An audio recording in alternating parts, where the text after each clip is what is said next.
We're in Santa Paula, California, and we're talking to the family of Sammy Mason. And fellows, I'd like to just tell you that this is going to be archived at the Aerospace Museum in San Diego. It is not a commercial venture in any way, shape, or form. I'd like to just have you talk about your dad, your mom, your so forth, things that you remember about your dad and about growing up. One of the things that you guys have always been around airplanes, and talk about when you learned to fly and things that he's done and so forth. So with that, I think the first one here is Pete Mason, and I'm going to pass the mic off to Pete. And Pete, tell us about your early years and about learning to fly. Well, learning to fly, I remember a Taylor craft and a Piper Vagabond, and in the Taylor craft I had to scooch way forward, and I got this round wheel. It was a 39 Taylor craft, this round wheel, and so I could reach it. My dad had his hand behind my back. I know it had to be uncomfortable for him, but he held his hand there, and I was working the controls, and he was guiding me along. And every birthday he would take all of us kids and my friends for an airplane ride, and they'd all get a loop. And I was scared of aerobatics, so I requested he didn't do a loop on my flight. But we were on downwind here at Santa Paula, and we were zipping along, and all of a sudden he pulled the nose up, and I knew he was doing a loop, so I put my head down, I'm grabbing onto the seat, and he said, "It's okay, you can look now." So I opened my eyes, and we're going straight down it, and all I see is orange trees. And it was a nice sight, you know. Actually, we come out, and that was my first loop. I was afraid of him until then. But I like the happy times are around the dinner table at our house. And 10 kids, or 10 family members, you know, 8 kids. And the stories that he would tell from his day at work. I'd ask, "What'd you do today, Dad?" "Oh, I had to put 6 hours on a P3. "Really? Where'd you go?" "Well, headed down to Texas and turned up towards Colorado, flew over Utah, all in the course of a day." It was just fascinating stories for me to hear. Does that remind you anything, Mike? I'm Mike Mason. I'm the eldest son. Is that right? Yeah. I lose track of all the family members. But my memories are similar to Pete's. A lot of happy memories around the dinner table. But one of the things that I remember, I was working here at Santa Paula Airport as a gas boy, and one of my hobbies was electronics, and I got this old military surplus radio, and I was working for Bassett Aviation. Wally Bassett was my boss, and he put up with me. I got this old surplus radio, and I put up an antenna, and I wrote to the FCC and got our first Unicom station license at Santa Paula Airport. My dad was encouraging me all the way. Of course, I wanted to talk to somebody on this Unicom station between gassing airplanes. And so Dad would call in from one of his test flights that might be up at 35,000 feet over San Francisco, or he'd always call in and talk to me. And one time he called in and he says, "Hey, Mike," he says, "look out, go out on the ramp and look out towards the river bottom." So I went scampering out there, and here's this super constellation. You know, they have a hump back on them and 3 vertical fins and the wingtips. And as I look out towards the river bottom, I hear the roar of this super constellation coming down the river bottom. I could see the hump of the fuselage over the riverbank, the 3 vertical fins sticking up, and the wingtips sticking up, but the rest of the airplane was below the river bottom, and it just roaring away. And then he pulls it up into a great big wing over, and he did that on other occasions with other airplanes. And when I was in school right across here at Harvard, going to junior high school, I remember a big ruckus and everybody running outside, and here's this Electra coming down the runway and doing wing overs and things like that. And it was a real thrill to say, "Hey, that's my dad going by there," you know. But I kind of thought everybody grew up that way. The freedom we have, we just have an airplane, us kids would jump on the airplane, we'd fly over to the beach, or we'd fly out to the desert and land on a dry lake bed, shut the engines off, and do dead stick landings, because that's the way my dad taught me. One time my younger brother, was out there at a dry lake bed. He would, and it was in a Piper Pacer, and he would pull the engine, shut the engine off and pull it up, stop the prop, and then go and make a dead stick landing on the river bottom, or on the lake bed. Well, this had been going on for several months. All those kids were going out there. Well, between the Edwards Air Force Base military police and the LA County Sheriff's Department, they thought, well, that's got to be unsafe. So they went out and confiscated my brother's. Oh, we also took our rifles out there, and we'd shoot 22 rifles. But the main thing was that it was totally unsafe to be landing an airplane with the engine off, and we just thought it was normal.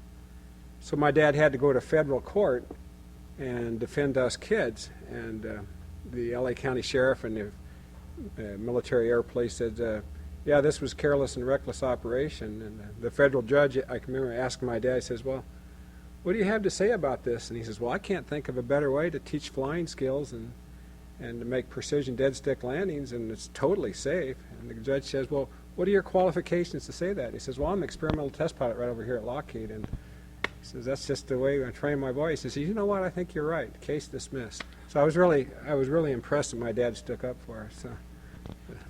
Do either of you remember when he went over your uncle was out in the harbor? Oh, I distinctly remember that. I'm glad you asked me because I have no memory, but now it's coming back. I was a gas boy here again. It was towards evening time. It wasn't dark yet, but it was starting to get dark. And I looked at the west end of the runway, and it looked like somebody was arc welding just right off to the, I didn't think a whole lot about it, but the sky was just lighting up. But boy, that must be some arc welder down there. It's really lighting up the sky. Well, my uncle was a first mate on the Standard oil tanker, and they would pull into Ventura to offload or maybe take oil on. I'm not sure which. Offloading it to the Mandalay steam plant, wasn't it? Yeah, that's right, to offload the oil.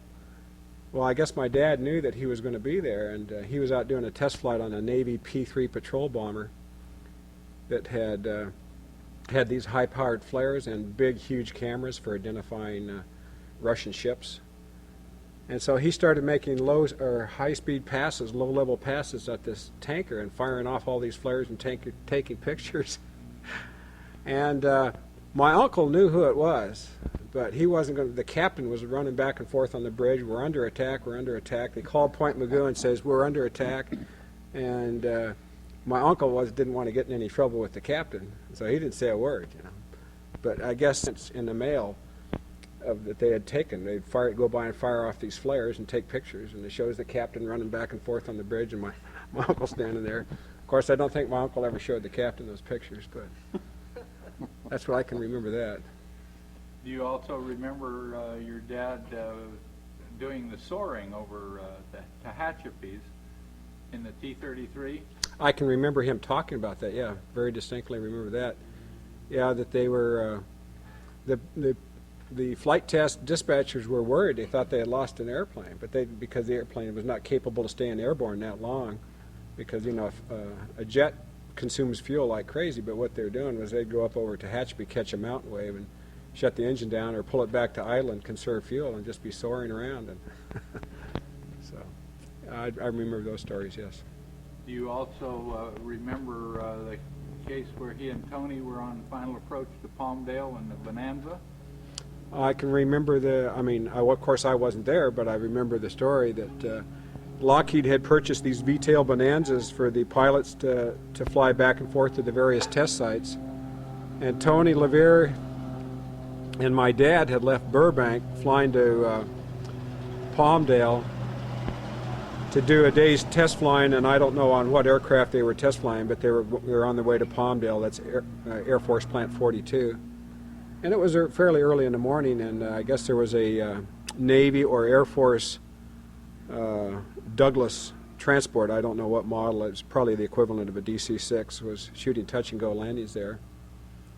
And Dad and Tony were well aware of the wake turbulence hazards, but they had thought they had left a very adequate distance and between there.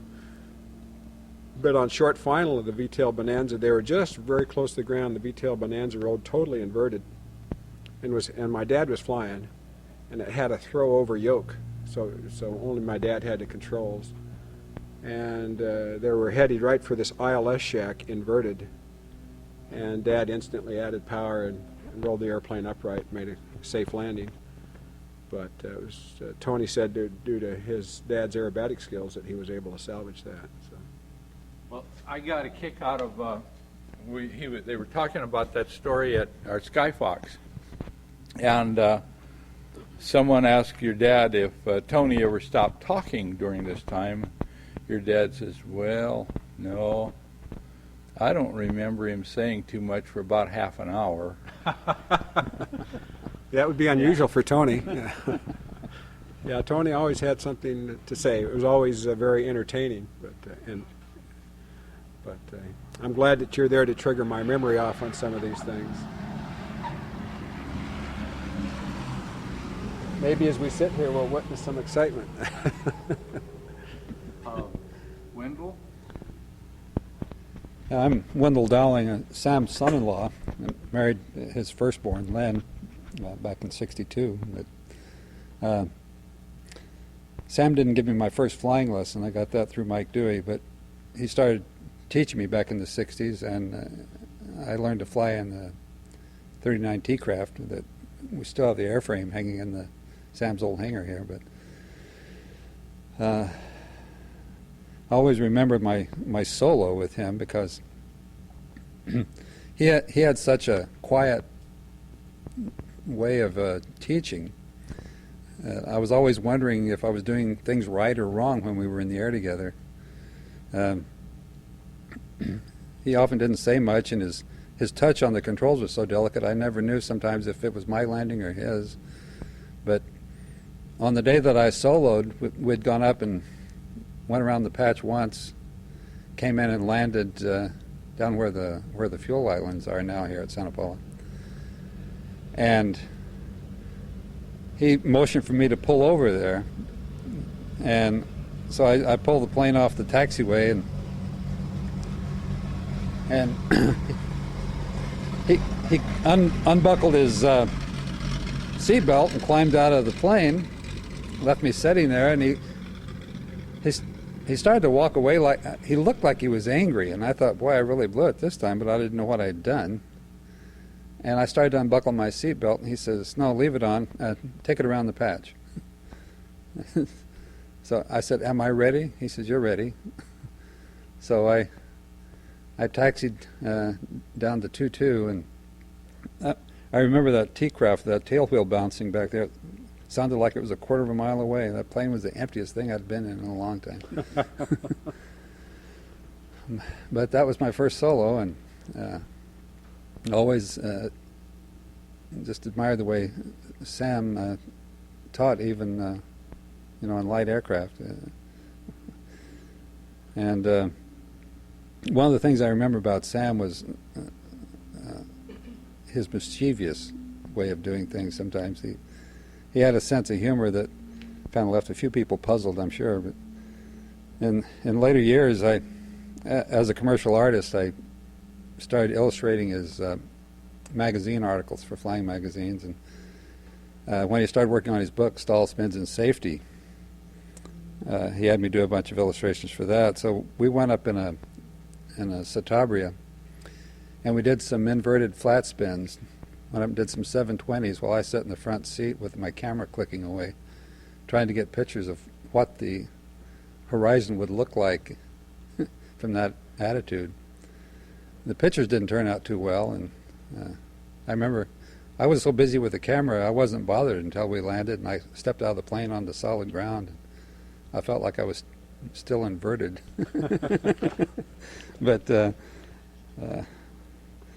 I have fond memories of those times we spent together working on his books and magazine articles. And I recall back when he was testing the rigid rotor helicopters for Lockheed, and he was working out of Oxnard. And one morning he was ready to head off to Oxnard for work, but he was here at the airport. A fellow named Hank Kennedy had built a kit plane. I think it was an Owl Racer. But he had been wanting Sam to test fly it for him.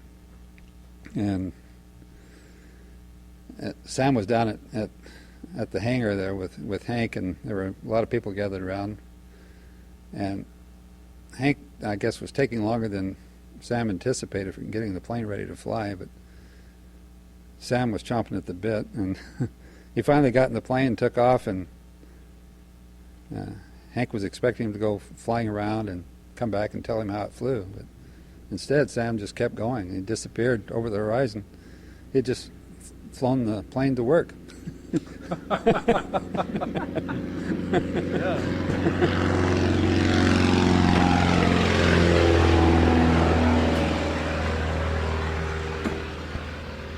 Mike, do you remember your first solo? Yeah, right here at Santa Paula Airport. It was in a Luscombe 8E, and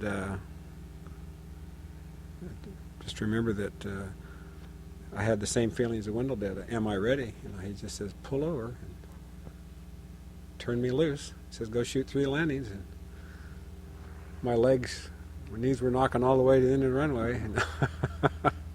But when he knows he knows better than a student does when you're ready to solo, and he knows you're afraid. But after the first landing was greased on, I got to feeling a little better. And of course, your first one's always the best. And the second was all right, and third one was okay, but the first one was the very best.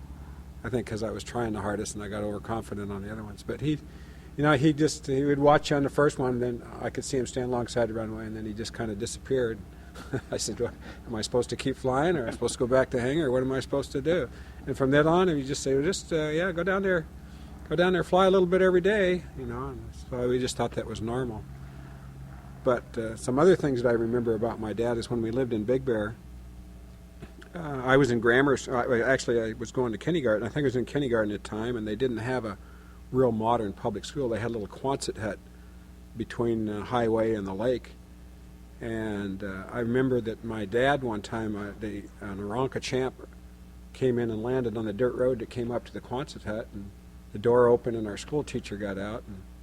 And I come to find out, my dad would go down on Monday morning to San Bernardino, fly down there, pick up the school teacher, bring him up, drop him off. She'd spend the week, and then he'd fly him back into San Bernardino on Fridays. I guess it was normally in the wintertime when the roads were kind of icy and impassable. And then I can remember my dad taxiing the Melberg from the Big Bear Air East and across Highway 18 to Sierra Avenue, and then taxiing right up to the house and parking the airplane right out in the sagebrush. So, and to me, that was normal. But looking back on it, that was very unusual to be taxiing an airplane down the streets and parking it in the yard. So, and I can also, even though I can't specifically remember this, my mom would tell me that my dad was ferrying P-51s from old worn-out P-51s that had been through the war. He'd go into Texas and pick them up along with several other pilots, fly them out to Grand Central Airport for overhaul. Well, he'd come strafing down across the cabin, you know, just right across the top of the pine trees, and pull up and do a roll. And Mom would say, well, Dad's going to be home in about 4 hours, you know. So I thought that was interesting. Remember the P-38 that he had at Big Bear? I can remember primarily through the stories. I was pretty young then, but yes, I can remember it. And I can remember straddling my dad's, sitting here, it was only a single-place airplane, of course, and had my legs around his neck. I don't know if I just taxied around or went for a ride like that, but I can remember sitting with my legs sitting on his shoulders in the airplane. Of course, probably didn't go fly because you probably couldn't get the canopy shut. But I can remember the story that he sold the airplane, only had enough fuel to deliver it to Mines Field, which is LAX now. So he took off from Big Bear, and he was going to ferry it to the new owner at LAX, or Mines Field, and I guess he shut down one engine to conserve fuel, and while he was on final approach, the other one quit, so he made a dead stick landing at LAX. So here's your airplane, you're going to have to put some fuel in it. So I can remember that. I've heard that story from a number of things, including him. So. Yeah. Well, for me, it was kind of fun that he and Tony were talking about it. You know, the airplane had originally been Tony's, Yeah. and he gave it to your dad, and your dad, when it got sold, your dad said, well, it's your money, and no, it's your money, and it was quite an exchange there. And Tony was, you know, damn it, Mason, it's yours. And, you know, your dad didn't go for vulgarity at all, but the only person that could use it around him was Tony, and he and Tony were great friends. And, Yeah, they were. Yeah, Tony was a good friend to the entire family. We all enjoyed knowing Tony.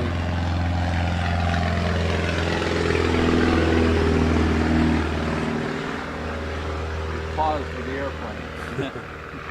Pete, tell us about your solo. Well, for some reason, I think that I was under the impression that Dad always, to catch us kids off guard, would solo us a day early. You know, we'd be expecting on our birthday, and I was going to ask Mike if he soloed on his birthday, but I don't know if the statute of limitations is passed, according to the FAR. So anyway, I was expecting it to be a day early, and That's what happened to me.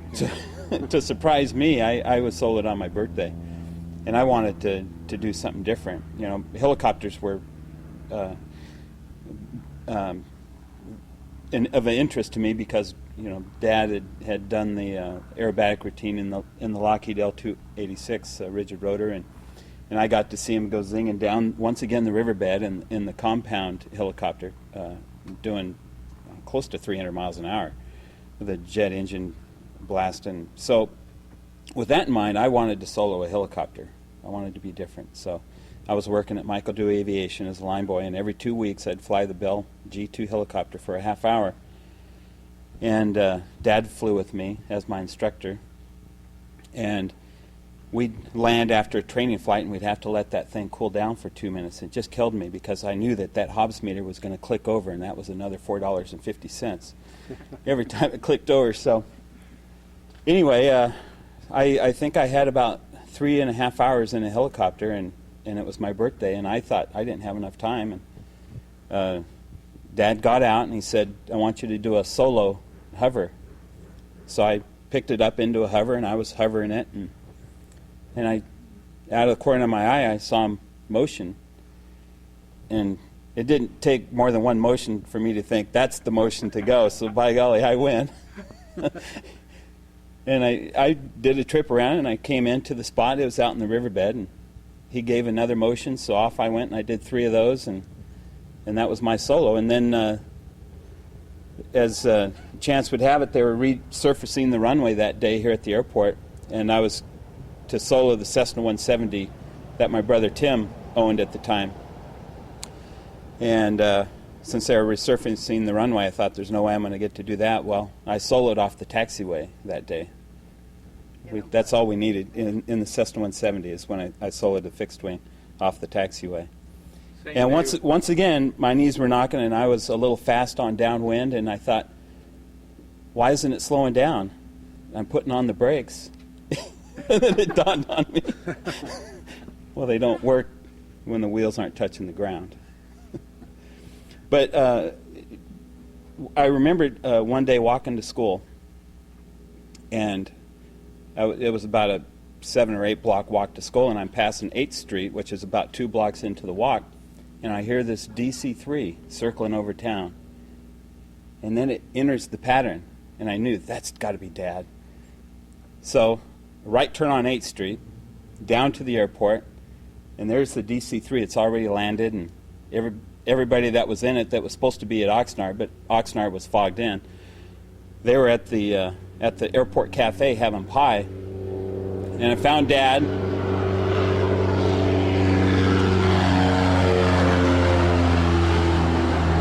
And Dad let me get in the DC-3 and sit in the pilot seat, and was just giving me the tour of the whole airplane, walking me around it, and then my dad, when a thought would occur to him, he'd get a little quiet, and sometimes he'd kind of make a little noise with his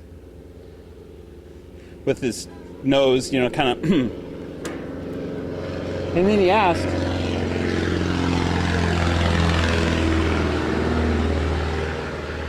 asked, Pete, aren't you supposed to be in school? and he looked at his watch. School was at 8 o'clock, and it was after 9 o'clock at that point. So off to school he sent me. But he did always tell me, he says, Pete, don't let school interfere with your education. So I didn't that morning. When he was talking about taxiway, it reminded me of another taxiway incident over at Oxnard Airport regarding the DC-3. My dad would leave Burbank Airport with the DC-3 with a whole load of flight test engineers and instrument people, and he'd fly up to Oxnard where they were test flying the Cheyenne helicopter.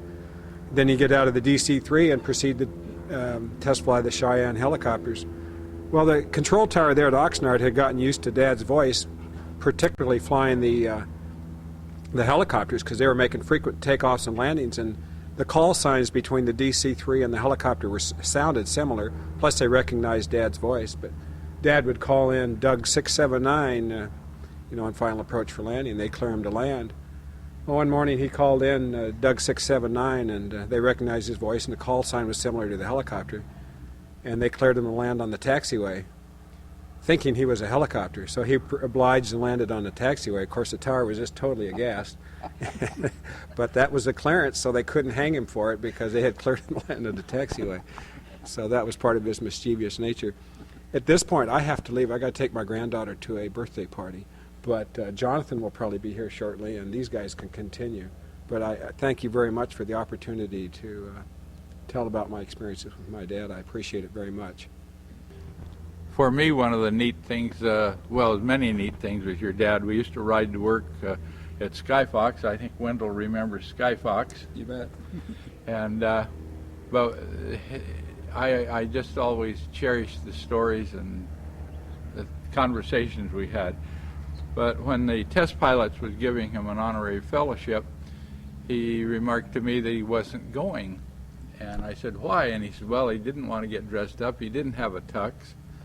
And I said, well, I need a tux, so let's, you and I go down to L.A. and get one. He said, well, okay. So we took our wives and we went to L.A., got tuxes, had dinner, had a great time. And then I drove them down to the Beverly Hilton where they were honoring him. And to me, that was a real pleasure. He certainly deserved the honor, and Lockheed did an outstanding job in the presentation and so forth. And they had on this big screens had pictures of him doing aerobatics and the steerman and so forth. And he also, Pete, you probably remember, he was the first one to do aerobatics in a helicopter, in that rigid rotor helicopter. Do you want to tell about that? Well, I was only 10 years old at the time, and first I heard about it, once again, was around the dinner table. You did what? And he had been working up to it. He thought it could be done, and he talked to some of the engineers at Lockheed, and they come up with a speed that he had to be at, passing through vertical, and he couldn't quite get that speed. But he thought, it just feels like I could still do it. So he did it, and it worked, and he went on to do a whole aerobatic routine with it. And one of them I was privileged to witness back at Andrews Air Force Base. He took me and my brother Jonathan back there, and I think I was 11 and Jonathan was 12 or 13. He took us back there, and it was our first ride on an airliner. Remember, it was a TWA 707. I'm sitting there looking out the window as we're flying along, a little bit of turbulence, and I could actually see the wing move. I told Dad, the wing's moving. He says, well, it's designed that way, don't worry about it. So that was comforting. And back at Andrews Air Force Base, he took us kids, me and Jonathan, for a ride in the helicopter. And they were tracking the rotor blades. It was a maintenance flight, so we didn't do any aerobatics or anything, but we got to fly over the lush countryside around Andrews Air Force Base, and it was. And then while Dad was off doing some things with the helicopter, he had us in a couple of military guys were keeping an eye on us kids, and we were in a big hangar at Andrews Air Force Base. and we're making paper airplanes, and we're going up on these platforms and throwing these paper airplanes off. And some of the paper airplanes would land on top of these real nice helicopters that were in there. And one of the military guys comes up to us kids and he says, "Do you know who flies in those helicopters?" "No." "The president." Wow. I'm getting to throw paper airplanes and they're bouncing off the president's helicopters. But anyway, after that, we got to witness the aerobatic display that he was putting on for, I imagine it was a bunch of congressional type dignitaries. And eventually that led to the helicopter program that the Cheyenne, the AH-56 attack helicopter that Lockheed had a contract for. And it was going to be quite a good helicopter, but it got canceled. Does that bring up any stories, Wendell? Well, do you remember the day the helicopter blew up? Your dad was flying formation with it. Do you remember that story? Yeah, that was told to me at the dinner table. And Lockheed had I'll let the airplane go by. And my brother Mike, I wish he was here. He knows a lot more about it than I did, but evidently there was a problem with the Cheyenne helicopter, the rotor hop, and it would get into this bounce mode at a certain speed. And the other test pilots had experimented with it, and they said something needs to be done.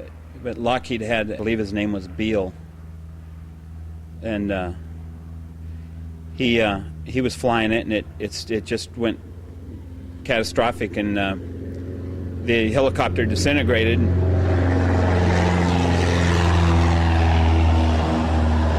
And my dad was flying, I believe it was a Beechcraft Baron as a chase plane with a photographer on board, and they, as the helicopter pieces were, and the main part of the wreckage was plummeting into the ocean, Dad was maneuvering through the debris to get it all on film. And then the days following, they were Lockheed and my brother Mike flying a helicopter, my dad flying a helicopter, searching for debris on the beach and gathering whatever they could to help with the investigation of what happened to the helicopter. Your dad said that he was tucked into within about 10 feet of the tail of the helicopter when it blew up. Yeah. And it said the debris was all over the place, and he just couldn't imagine going through it and not hitting something. But there wasn't a single piece of it, trace of it, that they found that it hit the airplane. Yeah, that's as with any loss of life, my dad was affected by it, but more so with this guy because he had a young family. And did you ever hear at the dinner table how your dad and Tony checked out in the helicopter? In the L-286? No, the original helicopter, how he got started in the helicopter business. Well, Lockheed had a helicopter program coming up, so they sent him to a helicopter school, I believe. Well, again, this is one of the Skyfox stories between he and Tony. They were at the two hangars Lockheed had at Van Nuys, and your dad was flying the helicopter. Tony and Herman was off to one side, and he got off of the ground, was hovering, doing real good, and he pushed it, and he started toward the other hangar, and he came back, and he made several oscillations between the two hangars, and finally he got stopped and landed. Tony came over and he says, "I think we need to go to school." So I guess all three of them went to Bell's school there and learned to fly the helicopter. But Tony was of the impression to begin with that, we're airplane pilots, we'll just fly it. Humbling. Helicopters will humble you. Wendell? Well, talking about Sam's first doing a complement of aerobatics in a helicopter, that's one of the things about Sam the man was that he wasn't comfortable boasting about his accomplishments, and there were many, of course, in his aviation history. But there were a lot of firsts that he accomplished that you won't see in the books. When he finished training pilots at Rankin Academy during the war in Stearman's, he took the best of the fleet and went on the aerobatic circuit with it back in '46. And while that was a short career from '46 to '49, Sammy and his Stearman checkers became world famous, and he was written up in Life magazine. He was, I believe, one of the top 10 aerobatic pilots of the era. First things he did was to put a 450 horsepower Pratt & Whitney on a Stearman, which is pretty commonplace now, but it was unusual then. And using a JATO assist takeoff with his Stearman in his airshow act was unique. And there were just a number of things. He was an inventor. Ideas that he developed that I believe they could still be implemented if the right people would get their hands on them. But he was a very innovative person. He was a fellow that dropped out of school at an early age too, because pretty much all of his teachers and everyone thought he was a bonehead, and he decided the best way to show them otherwise was to prove them wrong. And he decided he wanted to learn to fly, and of course, in the course of hanging around airports, they just considered him another bonehead at the airport. But his stubborn determination, he overcame all of that, and he learned from his mistakes. And to have an aviation career that spanned the decades that his did without serious injury on his part, I think probably he only probably had one crash landing, I guess. Yeah. That Well,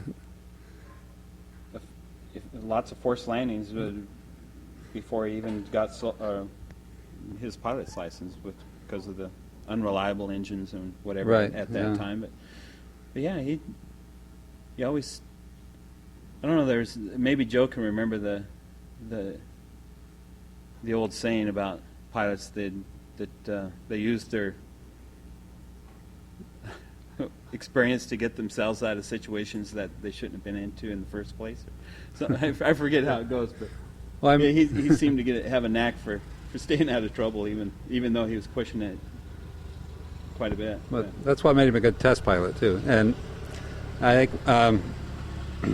one of the things he used to refer to in his spin test instruction was that pilots would often find themselves in a fuddle funnel. He used to enjoy coming up with phrases like that. But what he meant was that a pilot would learn to do something the wrong way and get away with it. So he didn't know he was doing it wrong until it finally caught up with him. He would continue operating in that manner until it cost him his life sometimes. And Sam felt it was imperative that when learning to fly, that you learn how to get out of situations and learn how to avoid them in the first place. He believed in much more extensive flight training than the average instructor would give a student. Just a great instructor. Well, when Tony started his SAFE program, tried to get spins back into the curriculum, Sam was a very definite advocate for that. He pushed it. Well, he did. You talked about his first. When Lockheed had the Electra and it was losing the wings, they gave Sam the assignment to test the airplane after they made the modifications on it. And if you can imagine doing a whole series of aerobatics in a 4-engine.